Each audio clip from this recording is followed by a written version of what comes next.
எனவே கண்ணியமானவர்களே, எது தேவை? இபாதத்து தேவை. இபாதத்துக்கு எது முக்கியம்? அதை பாதுகாக்கிறது முக்கியம். இபாதத் செய்யற விஷயம் அல்ல, அதை பாதுகாக்கிறது விஷயம். பெண்மணிகள் சாப்பாட்டினுடைய பாத்திரத்தை கழுவாமல் சாப்பாட்டினுடைய சமையல் அறையில் வைத்திருக்கின்ற நாள் முழுவதும் முசீபத்தில் இறங்கிக் கொண்டே இருக்கிறது. நாயகம் சொன்னாங்க, பாத்திரத்தை கவுட்டு வைங்கன்னாங்க. 1400 வருஷங்களுக்கு முன்னாடியே பாக்டீரியாக்களை பத்தி நாயகம் தெளிவாக கிளாஸ் எடுத்துட்டாங்க. எதால அழிவு வர போகிறது? அல்லாஹ் அதாப தூக்கி நெருப்பு கொட்டுறான். அது மாத்திரமல்ல அழிவு. பாத்திரம், சாப்பிட்ட பாத்திரம் கழுகாமல் எந்த ஒரு வீட்டில சமையல் அறையில கவுட்டு வைக்காம அப்படியோ இருக்குதோ அந்த வீட்டுல முசீபத் இறங்குதுன்றாங்க ஸல்லல்லாஹு அலைஹி வஸல்லம்.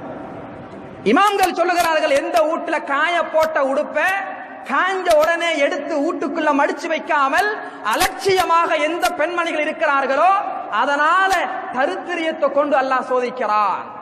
ஏனென்றா உலமாக்கள் சொல்றாங்க,